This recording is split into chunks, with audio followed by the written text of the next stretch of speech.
예, 이번 시간에는 응용역학 과목 그 첫 번째 단원인 힘과 모멘트에 대해서 살펴보도록 하겠습니다.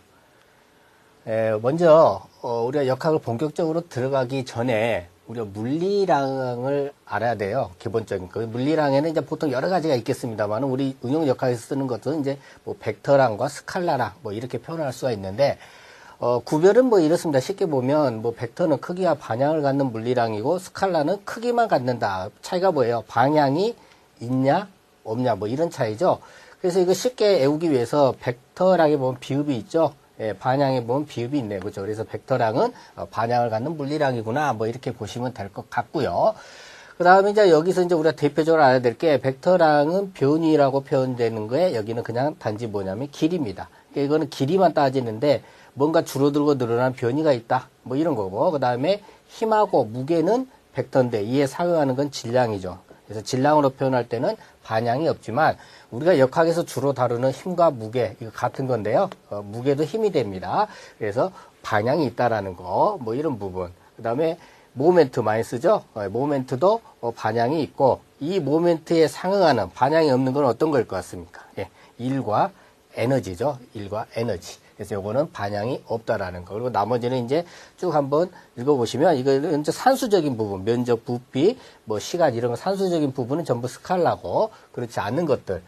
현장에서 보는 어떤 운동량이라든지 받는 충격이라든지 뭐 이런 것들은 대부분 다 벡터다 이렇게 보시면 되겠네요. 자, 그래서 이제 만약 문제가 나온다 하거나 뭐 그런다면 이렇게 물어볼 수 있겠죠. 벡터량인 것은 뭐냐 이렇게 물어보는 거죠. 자, 어떤 겁니까? 아까 제가 설명드렸죠. 변위죠. 변위. 그죠? 변위가 벡터다. 자, 이제 힘에 대해서 배우도록 하겠습니다. 우리가 사실 역학에서 어떤 게 가장 중요하냐 한다면 지금 우리가 하고 있는 힘과 모멘트 이 단원이 가장 중요하죠. 이걸 모르면 아무것도 할 수 없는 겁니다. 그래서 굉장히 중요하고 그러나 어렵지 않다라는 겁니다. 그래서 먼저 우리가 힘에 대해서 좀 배워야 되는데요. 힘이라고 하는 건 도대체 뭐냐? 쉽게 말하면 뭐 정지하고 있는 물체를 움직이게 하는 거죠. 그러니까 우리가 밀면 어째요? 힘이 가해지고 그것 때문에 물체가 움직이게 되는 거. 뭐 이런 거죠. 그리고 반향 변화가 유발되는 거. 그러니까 움직이고 있었는데 어떤 힘을 받아서 반향이 꺾이는 겁니다. 그렇죠. 그리고 또 속도 변화를 유발하는 거. 뭐 이런 상식적으로 그냥 알고만 계시면 될 것 같습니다. 여기는. 자, 그다음에 힘을 그러면 어떻게 도상에서 평면상에서 표현을 할 거냐? 뭐 이런 부분인 거죠.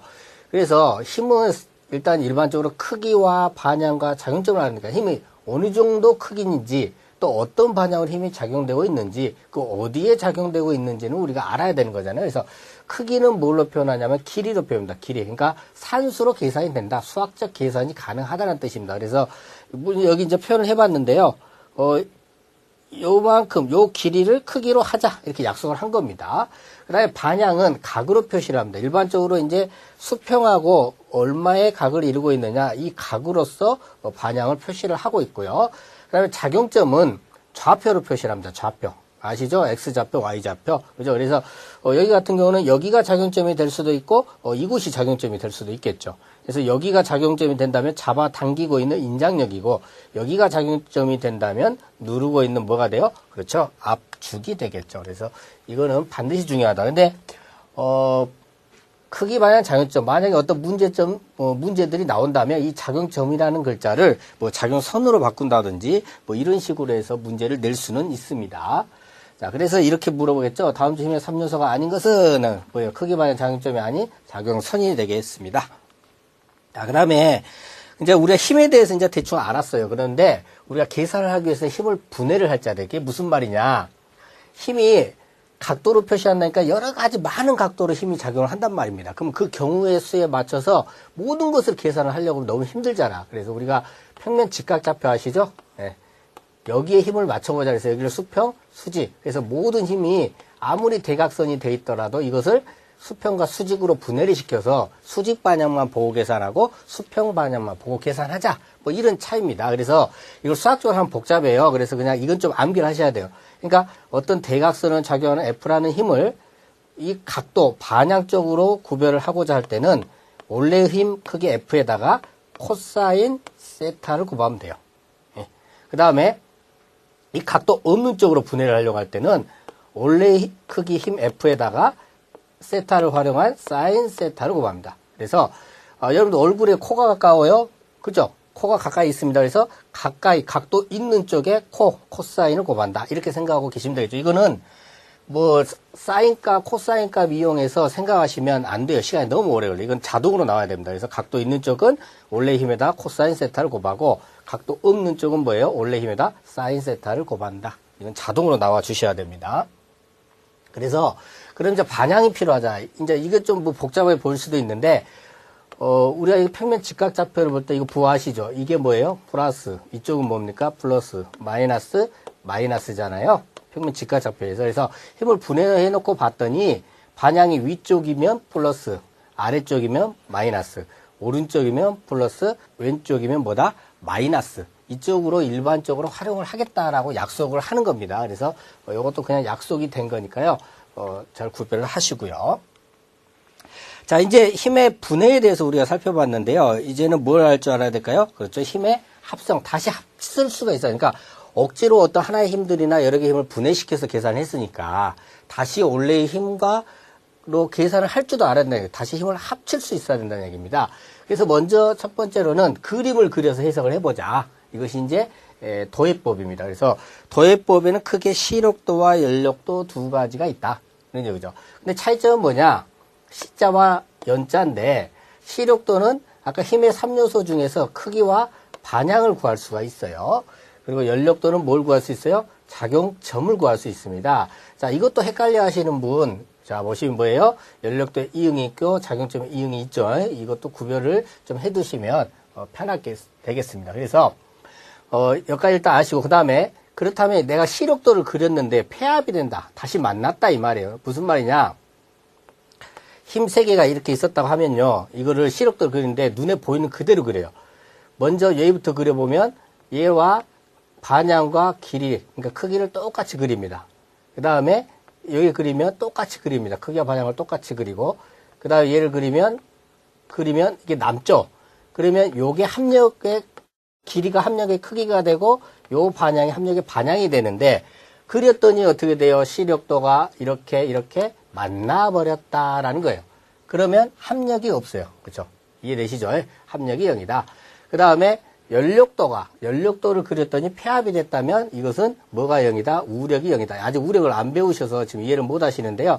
이것도 보면 연력도에 이응이 있죠. 작용점에 이응이 있죠. 우력에 뭐가 있어요? 또 이응이 있어요. 그래서 쉽게 이해는 할 수 있을 겁니다. 자, 그 다음에 여기 보시면 이렇게 P1과 P2라는 힘이 있어요. 자, 그러면 시력도를 어떻게 그린다고요? 얘와 길이도, 크기도 똑같고 반향도 똑같이 이렇게 P1을 그려요. 그 다음에 P1의 시작점에서 이 P2와 크기와 반향이 똑같이 딱 그리면 이 시작점과 끝점을 연결시키면 이게 바로 뭐다? 합력 R이라고 그랬습니다. 이게 시력도입니다. 그 다음에 연력도는 어떻게 하냐면 어떤 한 점을 긋고요. 임의 한 점에서 이 선 3개를 그어봅니다. 그래서 이 순서대로 한번 그려볼게요. 이 반향과 나란하게 여기다 선을 똑같이 그어요. 그럼 P1 만난 이 점에서 그다음 두 번째 선과 나란하게 선을 또 그어요. 그 다음에 이 P2와 만난 이 점에서 세 번째 선과 나란하게 딱 그리면 만나는 점이 생깁니다. 그렇죠. 여기에 이 합력 R이 이렇게 작용을 하는 거예요. 합력 R이. 그래서 이렇게 연력도는 작용점을 찾는 거다. 근데 연력도 그릴지 몰라도 됩니다. 연력도는 그릴지 몰라도 되고요. 시력도만 그릴지 아시면 되고, 그 다음에 시력도는 크기와 반향, 연력도는 작용점이고, 시력도가 폐합되면 합력은 0이고, 연력도가 폐합되면 우력이 0이 된다라는 것 정도는 기억을 좀 하고 계셔야 되겠습니다. 자, 이제 그 그림으로 한 거고요. 우리가 어떤 그 일상에 쓴다거나 또나 시험을 본다거나 기타 등등을 할 때는 그림을 그려서 풀기보다는 이렇게 계산에 의해서 할 줄 알아야 됩니다. 계산에 의해서 할 줄 알아야 되면, 자, 이거는 굉장히 쉽습니다. 우리 그 수학에서 이거 있었잖아요. 그죠? A, B, C는 뭐예요? A의 제곱 플러스, A의 제곱은 B의 제곱 플러스 C의 제곱. 고로 A는 루트 B의 제곱 플러스 C의 제곱이잖아요. 이거 수학에서 나왔죠. 이걸 그대로 쓰는 겁니다. 그래서 이 B가 P1이고 C가 P2인 거예요. 다시 말하면 얘는 수평 반향 힘이고 수직 반향 힘이잖아요. 그래서 합력 R은 예? 자, 수평 반향 힘의 뭐가 되는 거예요? 제곱 플러스 뭐예요? 수직 반향 힘의 뭐예요? 제곱 이렇게 되는 거죠. 그래서 식이 일반식 이렇게 되는 겁니다. 그래서 이게 가장 기본이 되는 식이에요. 굉장히 쉽고, 그래서 힘이 여러 개다. 그럼 이따 뒤에 살펴보겠지만은 힘을 나눠요. 분해를 합니다. 수직과 수평을 분해를 해서 수평 방향의 모든 힘을 합친 것의 제곱, 또 수직 방향의 모든 힘을 합친 것의 제곱에서 루트를 씌우면 바로 뭐가 나온다? 합력이 나온다. 그래서 이게 굉장히 중요한 식입니다. 그래서 이거 반드시 숙지를 하셔야 되고요. 자, 그 다음에 합력의 반향금은 어떻게 찾을 거냐? 자, 아까 말했듯이 이쪽이 시그마 H고 이게 시그마 V라고 했는데 이게 직각이에요. 그렇잖아요. 지금 수직과 수평으로 나눴으니까 이게 직각이면 여기도 직각이기 때문에 힘의 크기는 길이로 나타낸다잖아요. 그러면 여기 길이와 여기 길이가 똑같네. 그렇죠? 그럼 얘도 시그마 V잖아요. 요 길이만큼이. 그렇죠? 그래서 아까 이거의 제곱 플러스 이거의 제곱에 루트를 한 거잖아요. 그럼 반향 보면 이 알파면 탄젠트 알파를 하면 어떻게 돼요? 밑변분의 높이. 그래서 시그마 H분의 시그마 V가 되겠죠. 그래서 이 식이 되겠죠. 그럼 여기서 알파는 인바 탄젠트 시그마 H분 시그마 V다 라는 거죠. 이것도 쉽지만 굉장히 중요한 식이다. 그래서 이것도 반드시 숙지를 하셔야 됩니다. 자, 그 다음에 이거는 그렇게 뭐 많이 사용되는 식은 아니에요. 그런데 알아놓으면 유용할 때가 있어요. 그래서 코사인 법칙에 의한 합력의 반향은 아까 탄젠트로 썼죠. 이번에는 코사인 알파는 이 식이 된다. 이건 그냥 암기만 조금 해두셔도 도움은 되실 것 같습니다. 가끔 그 편할 때가 있어요. 이걸로 어쩌다 한 번씩 뭐 문제가 나오기도 하는데요. 뭐 그렇고요. 자, 요거 한번 봐볼까요? 자, 서로 평행한 여러 개의 평면형을 가장 쉽게 합수할 수 있는 방법은 이렇게 했는데 이거는 어떤 느낌의 문제냐면요. 만약에 이 점에 모든 힘들이 이렇게 작용하고 있을 때 힘을 구한다고 하면 우리가 크기와 반향만 구하면 되죠. 왜요? 작용점 이 점을 아니까. 그렇잖아요. 그런데 이렇게 평행한 여러 개의 힘을 구한다 하면 이 평행한 여러 개의 힘은 크기와 반향도 구해야 되지만 이 합력이 어느 곳에 작용할지는 몰라. 그렇잖아요. 그러니까 뭣도 구해내야 돼요? 작용점까지 구해내야 됩니다. 그래서 만약에 동일점에 작용하는 힘을 쉽게 구할 수 있는 방법을 하면 크기와 반향만 구할 수 있는 건 시력도잖아. 그죠? 근데 평행한 힘은 시력도만 갖고는 다 구한 게 아니야. 힘의 3요소를 다 구해야 힘을 구한 거잖아요. 그래서 어디까지 그려내야 돼요? 연력도까지 그려내야 되는 거죠. 그래서 이걸 이해하느냐 하는 문제인데요. 그래서 여기 보면 서로 평행 여러 개의 평행을 가장 쉽게 합수할 수 있는 방법은 그림이 쉽죠. 계산보다는. 그래서 그림 중에서 어디까지 가야 된다? 연력도까지 가야 된다. 그래서 이런 걸 이해를 하고 있는가 묻는 복합적인 문제라고 할 수 있겠네요. 자, 요거 같은 경우는 이제 코사인 법칙 알파를 구할 수 있는 시간, 아까 이건 그냥 외우면 된다고 그랬잖아요. 어떤 겁니까? 외웠다고 가정 한번 보시면 3번이 되겠죠. 그래서 이렇게 나오기도 하고요. 또는 이게 숫자로 주어지고 뭐 대입해서 풀어야 되는 뭐 그런 문제도 나오기도 하는데, 뭐 푸는 문제 나오면은 탄젠트 알파로 풀어도 답은 똑같이 나오니까요. 이 코사인은 뭐 어떤 고르기 문제 위주로 많이 나오는 거죠. 자, 이번에는 각 알파를 이루고 있는 두 힘의 합성. 이거 굉장히 중요합니다. 이거는 뭐 아까 같이 뭐 이게 수직과 수평으로 나눠서 하고 막 이렇게 하면 이 식이 나와요. 이 식이 나오는데 그걸 애울 시간이 없어요.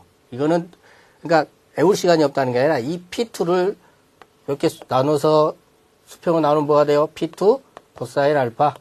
얘를 수직으로 나누면 뭐가 됩니까? P2 사인 알파. 앞에 다 배웠잖아요. 그죠? 이렇게 해서 요거하고 더하면 수평이고 얘는 뭐예요? 수직이 되죠. 그러면 시그마 H의 제곱 플러스 시그마 V의 제곱 루트 씌워 갖고 계산하면 이 식이 나온다 이 말이야. 근데 이걸 애우셔야 돼요.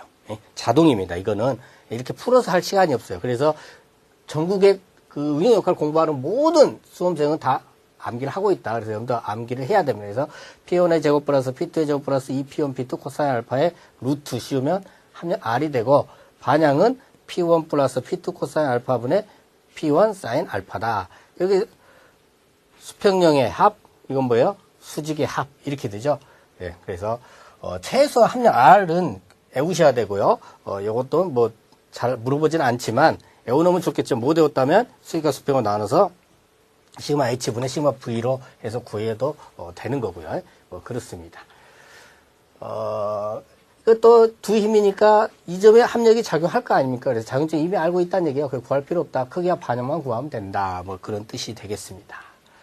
자, 이거 한번 봐볼까요? 그림과 같이 두 힘이 뭘 이루고 있다? 30도 각을 이루고 작용했을 때 합력의 크기는, 자, 아까 식에서 이런 게 있었잖아요. 합력 R은 P1의 제곱 플러스 P2의 제곱 플러스 2배의 P1, P2 코사인 알파죠.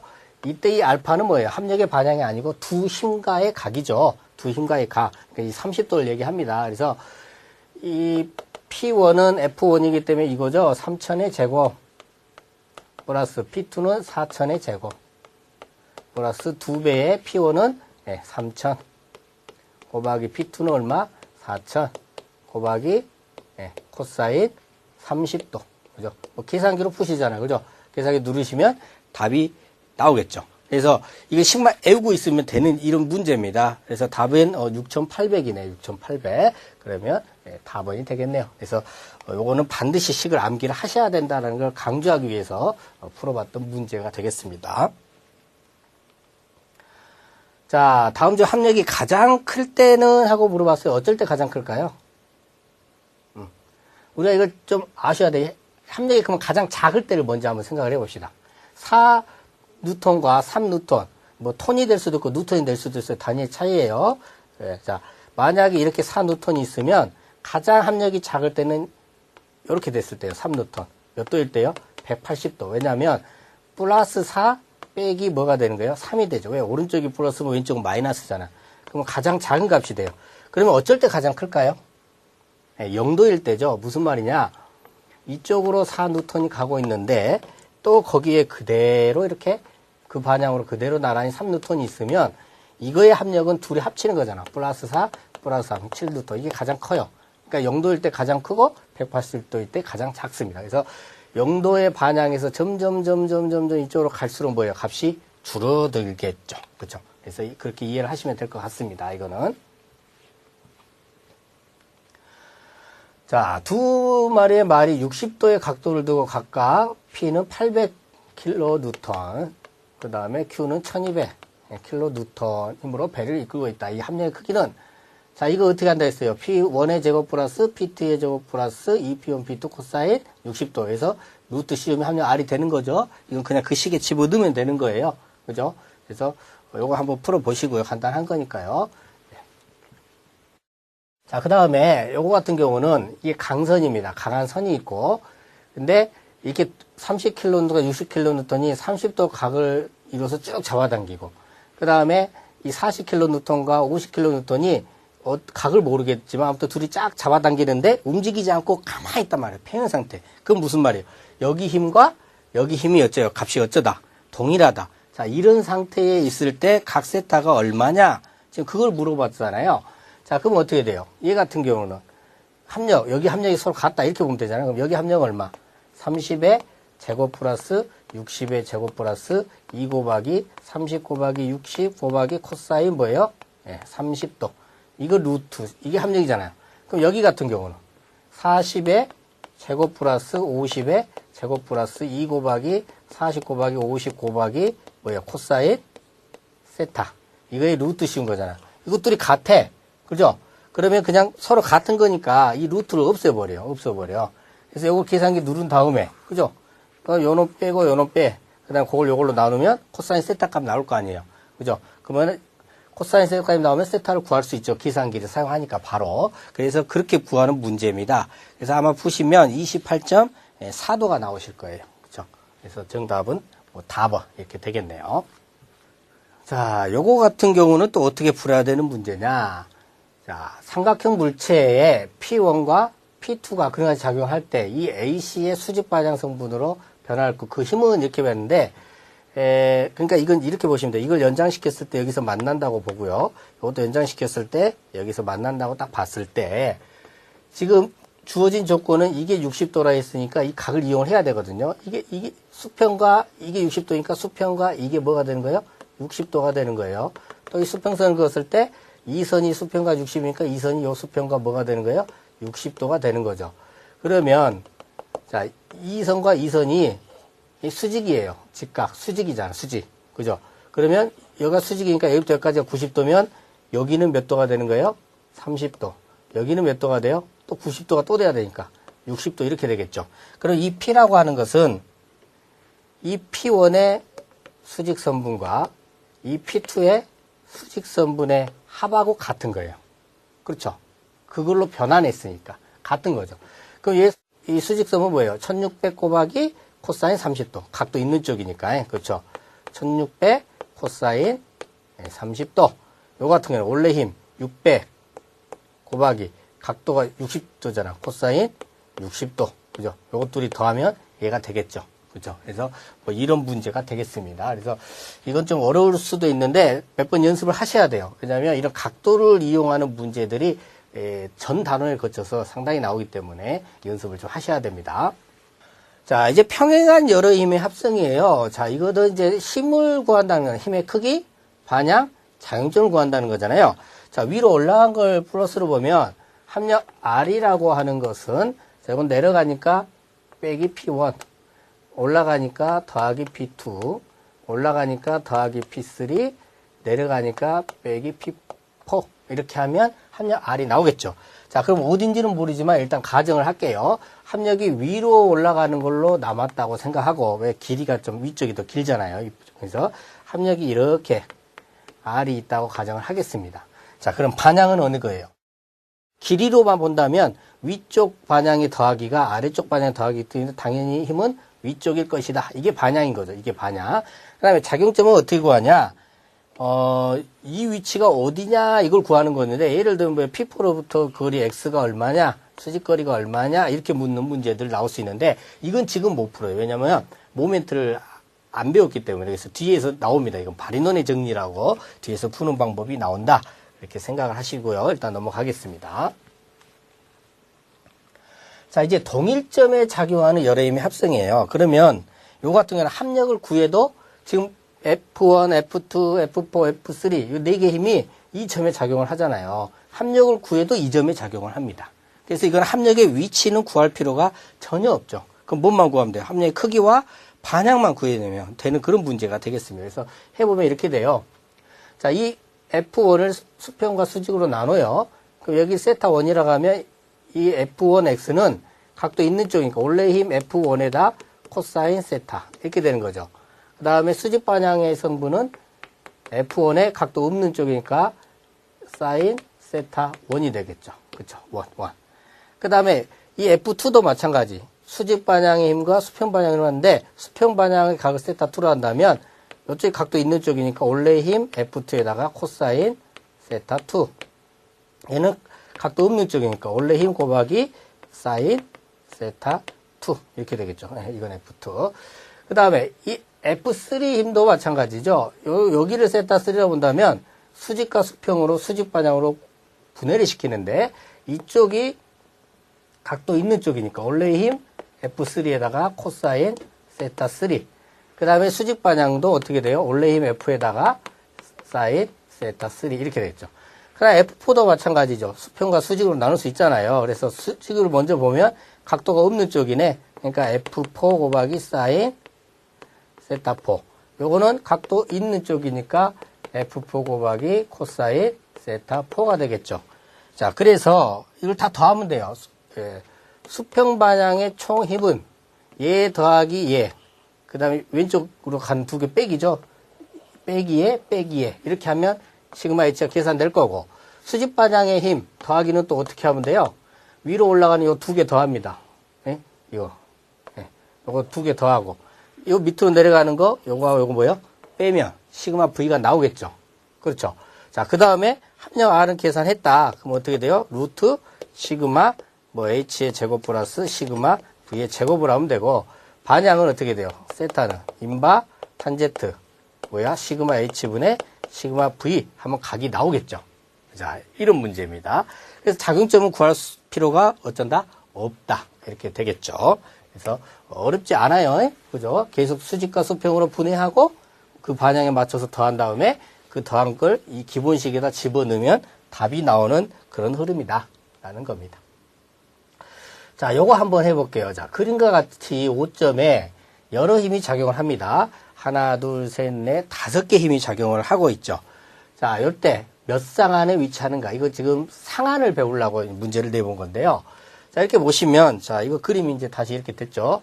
수직 반향 힘은 어떻게 돼요? 7은 위로 올라가니까 플러스, 10은 내려가니까 마이너스고, 4에 수직선분이 있죠. 각도 없는 쪽이 어떻게 돼? 4 곱하기 사인 30도. 근데 그게 이렇게 위로 올라가잖아. 화살표가 이쪽 반향이니까 위로 올라가죠. 그러니까 플러스죠. 그래서 플러스 4 곱하기 사인 30도 했더니 마이너스 1톤이네요. 예. 자, 마이너스는 반향을 지금 나타내주죠. 이건 어느 쪽이다? 아래쪽 반향이다. 자, 이런 얘기죠.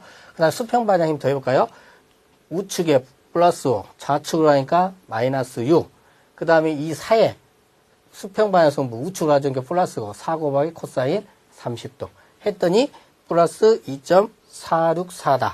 자, 이게 플러스죠. 플러스. 플러스는 무슨 반향이라는 얘기예요? 수평 반향이니까 우측이잖아. 그렇죠? 우측 반향이다. 뭐 이런 얘기죠.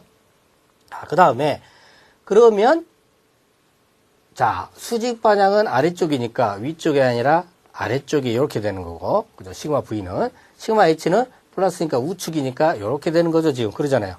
그러면 이거 둘이 합친 합력은 어디에 있는 거야? 이쪽 반향이라는 얘기죠. 그죠? 자, 그럼 상하는 어떻게 오냐? 반시계 반향으로 돌아요. 1상한, 2상한, 3상한, 4상한입니다. 그죠?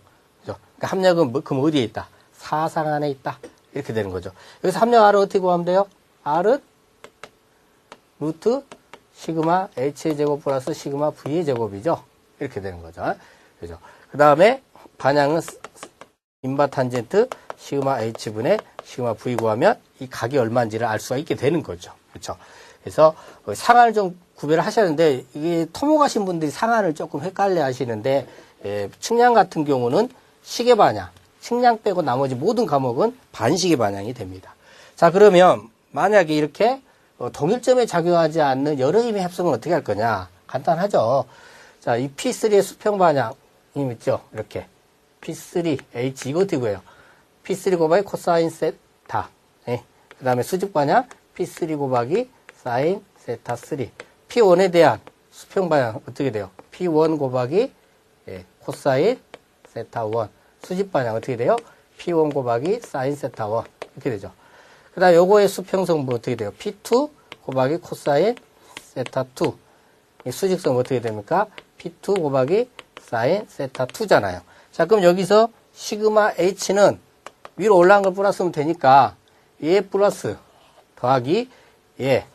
얘는 내려가니까 빼기 얘 하면 나오죠. 아니 시그마 V가. 자, 그 다음에 시그마 H는 우측으로 가는 걸 플러스로 보니까 얘는 플러스고 얘도 플러스고 얘는 뭐예요? 마이너스가 되겠죠. 그쵸? 그럼 나오잖아. 그러면 어디다 넣으면 돼? 기본식에 넣으면 되잖아. R은 시그마 H의 제곱 플러스 시그마 V의 제곱. 그죠? 그 다음 세타도 인바 탄젠트 시그마 H면 시그마 V의 집어 넣기만 하면 되는 거죠. 그래서 어디에 있냐가 중요한 게 아니고 항상 모든 힘은 수직과 수평으로 분해한 다음에 기본식에 집어넣는다. 그럼 이건 동일점에 작용하지 않는 힘들이기 때문에 뭣도 구해내야 돼요? 작용점. 근데 작용점은 아직은 못 구한다. 힘 모멘트를 배워야만이 구할 수가 있다라고 말씀을 드리겠습니다.